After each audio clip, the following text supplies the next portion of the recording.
एक मुलाकात के खास एपिसोड में आपका फिर से स्वागत है। इस बार है देश के जाने माने food critic professor Pushpesh Pant ji. स्वागत है सर आपका। धन्यवाद। सबसे पहला सवाल, पुरुषों की रसोई क्या होती है? देखिए, मेरा मानना है पुरुषों की रसोई ही असल में रसोई होती है। हमारे यहाँ एक मिथक है कि माँ के हाथ का खाना, दादी के हाथ का खाना, बहन के हाथ का खाना, भाभी के हाथ का खाना, साली जी के हाथ का खाना, ये सारी बातें घरों में होता है क्योंकि हम महिलाओं का शोषण करना चाहते हैं, अवैतनिक उनसे काम करवाना चाहते हैं रसोई में, उनकी प्रशंसा करते हैं, तो खाने में ये मिथक बन गया है।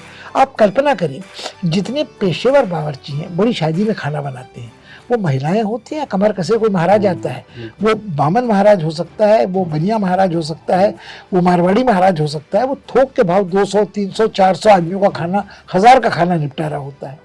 ऐसे ही आप कल्पना करें, यदि मुस्लिम समुदाय है तो जो बावर्ची है वो पेशेवर बावर्ची तो पुरुष होता है, महिलाएं कहाँ होती हैं, वो तो पर्दानशीन होती हैं। अब अगर आप भारतीय मिथकों को देखें तो राजा नल थे जो बड़े कुशल पाक शास्त्री थे, दौड़ते रथ में पत्ते गिन लेते थे पेड़ के, मगर उनके नाम के साथ जो नल पाक दर्शन जुड़ा है वो आज तो लोगों को चकित कर देता है कि जो परोक्ष रूप से आज खाने को पका रहे हो, सूर्य का ताप, उससे वो खाना पकता था, जिससे शिकंजी बनती है। अब अगर आप देखें तो भीम की जो ख्याति थी वो क्या थी? वो मत्स्य राज्य में जब एकांतवास के बाद लौटे थे तो उन्होंने जो खाने की कला सीखी थी वही तो उनके काम आ रही थी। अब अगर आप देखें तो इस प्रकार खाना बनाने का कौशल पुरुषों का आमतौर पर स्वीकृत नहीं किया जाता। उसका कारण जो मैंने आपको बताया कि पुरुष आलसी होते हैं। घर में यदि कोई दूसरा खाना बना के दे रहा हो तो मुझे क्या पागल कुत्ते ने काटा है जो मैं कहूँगा मैं खाना बनाऊंगा। खाना बनाने से ज़्यादा कठिन काम है खाने की तैयारी करना, काटना, पीसना, प्रतीक्षा करना। अब देखिए, हमारे गुरु हुआ करते थे, हिंदी के बड़े प्रख्यात कवि थे, समाजवादी कमलेश जी। तो उनका कहना था कि भिंडी कोई कैसे काट रहा है, काटते ही आपको पता चल जाता है इसको खाना बनाने की तमीज़ कितनी है। अब अगर आप बिल्कुल सात्विक खाना खाते हैं तो फिर तो आप लहसुन प्याज नहीं खाएंगे, मगर प्याज कैसे कट रहा है, खड़ा, लंबा, महीन, चौकोर, छोटे टुकड़ों में, किस चीज़ में जाएगा, तो ये सब चीज़ें मुझे लगती है ये सारा कौशल वो था जो संपन्न घरों में पुरुष ही करते थे, या जो बेचारी दरिद्र महिलाएं, रिश्तेदार होती थी, विधवाएं, वो उस तरह का काम करती थी। मगर मेरे ख्याल में ये, मैं पुरुषों की रसोई के बारे में मेरी आपत्तियां दर्ज हैं। मैं खुद बड़ा बुरा खाना बनाता हूँ, मगर मेरा लड़का बहुत अच्छा खाना बनाता है। और वो, अब तो उनका विवाह रहा नहीं, विवाह विच्छेद हो गया, मगर उनकी जब तक वो घर में पत्नी थी तो पत्नी बड़े ठीक कहती थी कि तुम ही खाना बनाओ, तुम बड़ा अच्छा खाना बनाते हो। और वो कहते हैं हाँ, तुम्हारे हाथ के खाने में रस नहीं है, खाना मैंने है तो मैं ही बनाऊंगा। बिल्कुल। एक अगला सवाल ये है कि जिस तरीके से हम देख रहे हैं कि स्ट्रीट फूड का चलन देश में बहुत बढ़ रहा है और आप देश भर में घूमते रहते हैं, फूड को टेस्ट करते रहते हैं, कहाँ का खाना आपको ज़्यादा पसंद आता है? मैं आपके दूसरे प्रश्न का उत्तर बाद में दूं। आपने कहा कि स्ट्रीट फूड का चलन आज देखने को मिलता है। मुझे लगता है ये चलन बड़ा पुराना है। आप ज़ौक़ को याद करें, जो बहादुर शाह ज़फ़र के उस्ताद हुआ करते थे, शायर थे, तो उनका एक अशार है जो है, कौन जाए ज़ौक़ दिल्ली की गलियां छोड़कर। उसका पहला मिसरा ये है कि दखन में चूंकि आजकल बहुत कदर है, कदरदान है सुखन के, मगर उसके लिए मैं नहीं जाऊँगा। तो वो जो दिल्ली का आकर्षण था गलियों का, वो खाने का, स्ट्रीट फूड्स का बहादुर शाह ज़फ़र के ज़माने से था, उसके भी पहले के ज़माने से था। तो मुझे लगता है कि हम ये मानकर चले, आज आप बंगाल में जाएं, कलकत्ता में जाएं, तो उत्तर कलकत्ता में नकुड़ नंदी और गिरीश डे की दुकान है जहाँ कांचा गोला और संदेश और रसगुल्ला मिलता है। फिर उसी के टक्कर की दुकान हर चौराहे पे आपको मिल जाएगी, गंगूराम ग्रैंडसन की, कहीं बीएन सेन की संदेश वाली, कहीं केसी डे की। तो मुझे लगता है कहीं आपको निज़ाम के काठी रोल मिल जाएंगे। ये मैं आपको सिर्फ 2 उदाहरण दे रहा हूँ। अगर आप बम्बई शहर में होंगे तो आपको दबेली रोटी मिल जाएगी, पाव भाजी मिल जाएगी, बटाटा वड़ा मिल जाएगा, तवा पुलाव मिल जाएगा। तो कौन जगह ऐसी है, कांदा पोहा मिल जाएगा, जहाँ आपको स्ट्रीट फूड नहीं मिलता। गरीब आदमी के लिए स्ट्रीट फूड ही तो उसका जीवन का आधार था। वो झाल मुड़ी खा रहा था या चूड़ा फाँक रहा था। अब सुदामा बेचारा तंदूर लेकर कृष्ण को देने गए थे ना, वो उनके घर वो स्ट्रीट फूड ही एक तरह का था। अगर आप देखें तो लैया जो होती है, खील जो होती है, वो झाल मुड़ी जो होती है, वो क्या है? स्ट्रीट फूड ही है। तो मुझे लगता है कि ये कहना कि आजकल स्ट्रीट फूड फैशनेबल हो गया है, मगर हमेशा से था और हमेशा रहेगा। कबाब आप घर में थोड़ी बनाते थे। सही बात है। कबाब खाने के लिए आप अगर मांसाहारी हैं, सामिश हैं, तो जाते थे सड़क मोहल्ले में, वही रोटी बनती थी। ठीक है, एक अगला सवाल और कि बिना मसालों के खाना कोई मतलब टेस्ट नहीं होता, तो मसालों पर आपकी क्या टिप्पणी और भारत कहाँ देखिए के मैं नहीं, इसमें भी देखिए भाई साहब क्षमा करेंगे आप मुझे, हर बात में मेरा मतभेद हो रहा है कि मैं इन स्थापनाओं के बिल्कुल विरुद्ध हूँ। मसाला आप किसे कहते हैं, मसालों के विरुद्ध आप क्यों हैं? कि अंग्रेज गोरे थे, उनको माफिक नहीं आती थी मिर्च, उनको पसीने छूटते थे, तो उन्होंने बदनाम कर दिया भारतीय खाने को, इस खाने में बहुत मिर्च मसाला होता है, इससे पेट खराब होता है। अब ये मालवा की भूमि है, यहाँ एक हमारे मित्र थे, तो उनकी स्मृति शेष है, चैन सिंह पवार, वो अपने घर में हमें गोश्त खिलाने ले गए। मेरे ख्याल में किलो भर गोश्त था और आधा किलो लाल मिर्च उसमें थी, जो राजस्थान के लाल मार्च की ऐसी तैसी कर रही थी। उस समय खाने में बड़ा मजा आया, दूसरे दिन पश्चाताप हुआ, टेल लाइट जल गई जिसे कहते हैं। मगर जो मुझे लगता है कि हर मसाले का अपना सुख होता है, हर मसाले का भारतीय खान पान में एक विशेष योगदान है। हल्दी है, धनिया है, अगर आप मसालदान लें तो गरीब से गरीब घर में 4 चीजें होंगी, हल्दी होगी, नमक होगा, मिर्च होगा और थोड़ी खटाई होगी। अगर थोड़ा संपन्न होगा या खेती बाड़ी का काम घर पे होता होगा तो साबुत धनिया भी हो सकता है, जीरा दुर्लभ था, और कुटी लाल मिर्च हो सकती है, वरना बेसिकली नमक मिर्च के अलावा आपको मसाला दिखता नहीं था। रोचक बात यह है कि खाने की हर चीज में मसाला फर्क पड़ता है। अगर आप उड़द की दाल बना रहे हैं तो उसमें तड़का फिर हींग के समझ आएगा, जो लहसुन नहीं खाएगा, जो बादी उस असर को मारेगा। हल्दी के जो औषधीय गुण हैं वो आज चिकित्सा शास्त्री ने बहुत ढूंढ निकाले हैं क्योंकि उनसे क्या होता है। और ऐसे ही हर मसाले का एक साम्य है एक खाद्य पदार्थ के साथ। अब आप लौकी बना रहे हैं तो लौकी में आप गरम मसाला डाल के तो नहीं बनाएंगे ना, तो अब हरी सब्जी बना रहे हैं, पालक का साग बना रहे हैं, सरसों का साग बना रहे हैं, तो उसमें छौंक या तड़का साग तो छौंका जाएगा तेल को एरोमेटाइज करके, मगर उसमें तो आप हल्दी की मात्रा नहीं बढ़ाएंगे, उसमें गरम मसाला नहीं डाल रहे होंगे, उसमें जीरा पाउडर धनिया पाउडर नहीं पड़ रहा होगा। मैं आशा करता हूँ नहीं पड़ रहा होगा, आजकल लगभग सब जगह पड़ जाता है। तो मुझे लगता है कि हर मसाले का अपना सुख है, हर मसाले का अपना आनंद है। अब मैंने खटाई कहा, तो खटाई गरीब आदमी के लिए वो अमखड़ हो सकती है, अमचूर का पाउडर हो सकता है, वो नींबू हो सकता है, वो कमरख हो सकता है। अगर और कुछ लोग टमाटर भी डाल देते हैं, टमाटर तो देखिए पुर्तगालियों को संग आया, बाद में आया, उसको आए हिंदुस्तान में 400 वर्ष हो रहे हैं। तो उसके पहले खटाई क्या थी? इमली थी ना। इमली का नाम क्या है अंग्रेजी में? टैमरिंड। टैमरिंड का क्या मतलब है? ताम्र ए हिंद, यानी हिंदुस्तान का खजूर, उसी तरह के पेड़ पे उगती थी।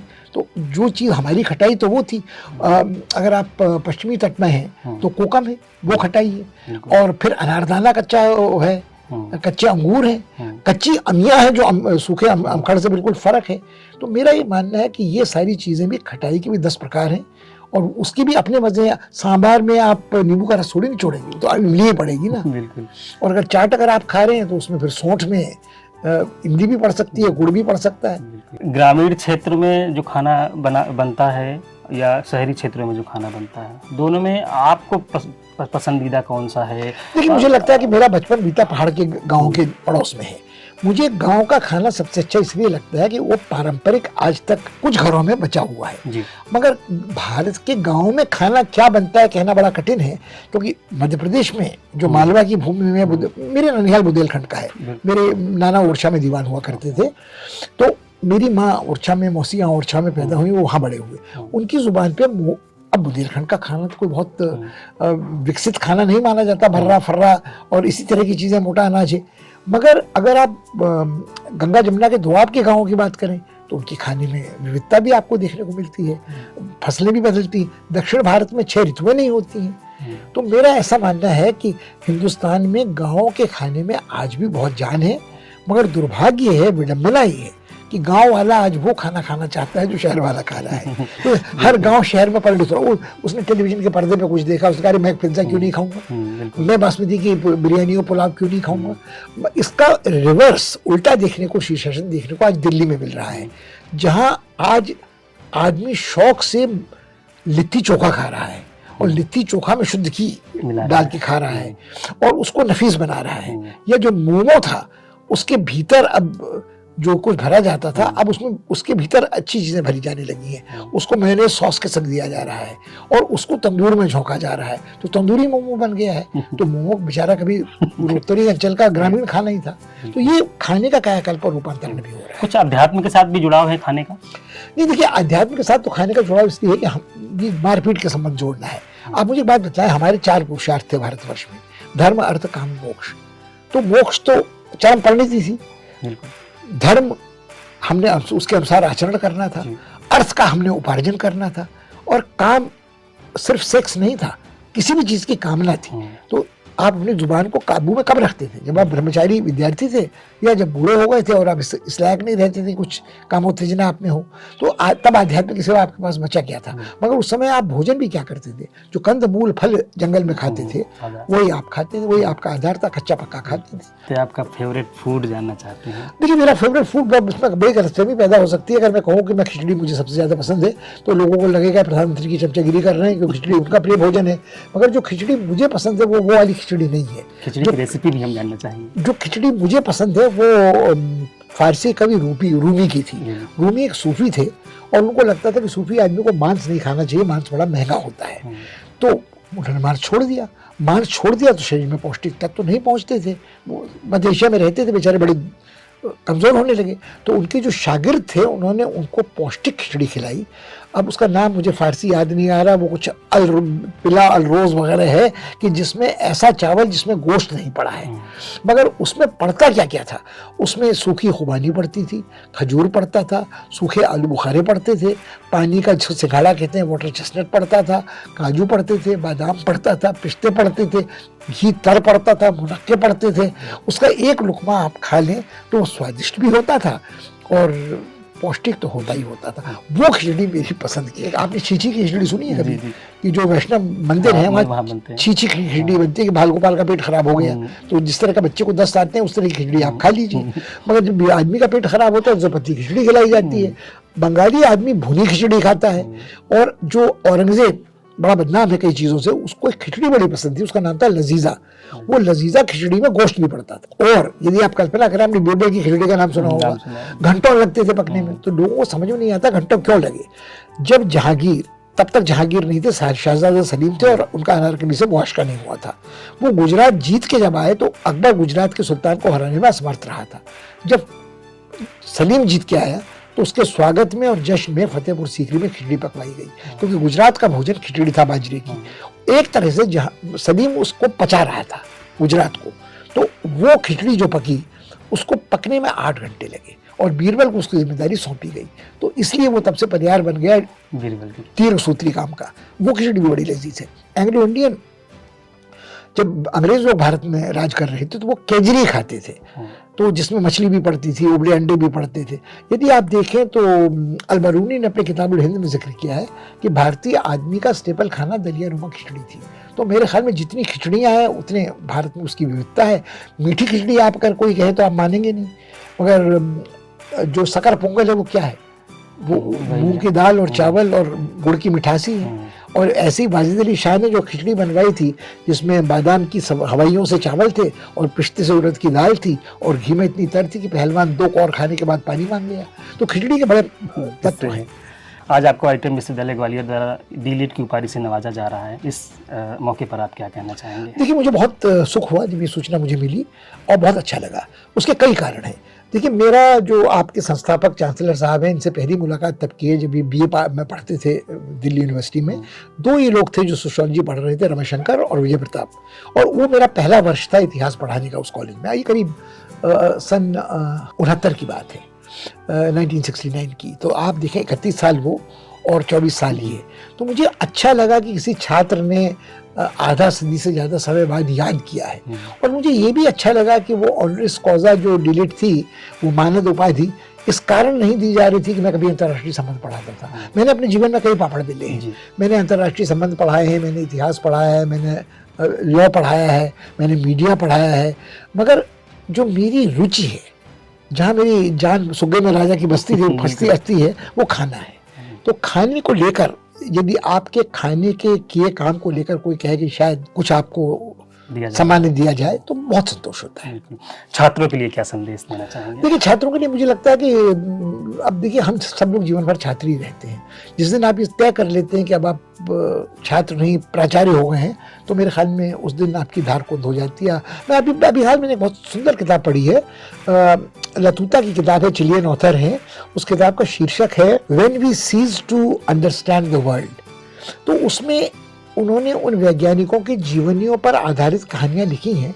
आइंस्टीन है, हाइजेनबर्गर हैं, ओपेनहाइमर हैं, वेडल हैं, मैथमेटिशियंस कई लोग हैं, श्रोडिंगर हैं, जो लोग जिंदगी पर ऑब्सेस थे पागलपन की इंतहा तक, और उनको जब लगा कि हाथ कुछ नहीं आ रहा, जो शोध करना चाहते थे उसमें अड़चन आती थी, तो फिर वो विरक्त होकर वैरागी बन गए। तो मुझे लगता है कि छात्रों को या जो भी एक बार पढ़ना लिखना शुरू करता है, वो तैत्तिरीय उपनिषद की जो पंक्ति थी ना, जो पहले दी जाती थी, स्वाध्यायात् मा प्रमद इति उपदेश इति आदेश इति अनुशासन सत्यम वद धर्मम चर स्वाध्यायात् मा प्रमद।